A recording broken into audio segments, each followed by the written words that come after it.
Assalamualaikum warahmatullahi wabarakatuh. Sugeng pepanggihan malih wonten ing pasinaon daring basa Jawa.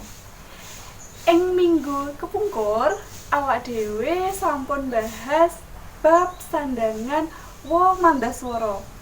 Mugi-mugi Mas Mbak sedaya sampun mudeng nggih. Nah, menawi sampun mudeng, ing minggu niki kita badhe nerasaken bahas sandangan mandaswara ingkang kapindho. Inggih menika sandangan ya mandaswara. Sandangan ya mandaswara iku unine ing antarane swara ya lan swara a. Kayata ing gambar iki.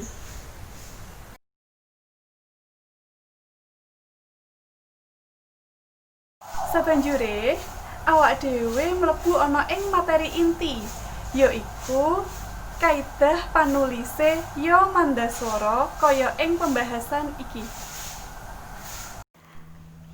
Aksara ya mandaswara mapan ing wanda menga samburine wanda kang uga menga mawa sandangan wulu utawa taling, kayata tembung priya. Ya wanda menga amarga akhirane swara a. Sabanjure, aksara ya mandaswara mapan ing wanda sigeg ing samburine wanda menga mawa sandangan wulu utawa taling, kayata tembung tiyang. Yang wanda menga amarga akhirane konsonan eng.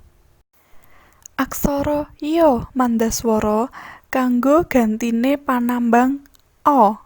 Tuladhane tembung rene ya. Panambang a sawise tembung kanthi wanda menga ditulis nganggo aksara ya, senajan latine tanpa aksara ya. Kaya ing sandangan mandaswara wa le nulis kaya pengucapane. Anggone nulis aksara Latin rene a, ananging anggone ngucap rene ya. Mula saka kuwi, anggone nulis aksara Jawa kudu nganggo aksara ya. Aksara ya mandaswara uga kanggo gantine panambang an. Tuladhane tembung gaweyan. Panambang an sawise tembung kanthi wanda menga ditulis nganggo aksara ya, senajan latine tanpa aksara ya. Kaya sing tak omongke kala mau, le nulis kaya pengucapane. Tulisan latine gawean, ananging anggone ngucap gaweyan. Mula nulise aksara Jawa kudu nganggo aksara ya. Mbok menawi menika wau pembahasan bab kaidah panulise sandangan ya mandaswara.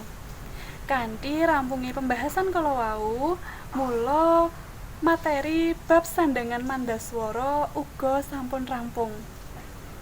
Cekap semanten saking kula. Wassalamualaikum warahmatullahi wabarakatuh.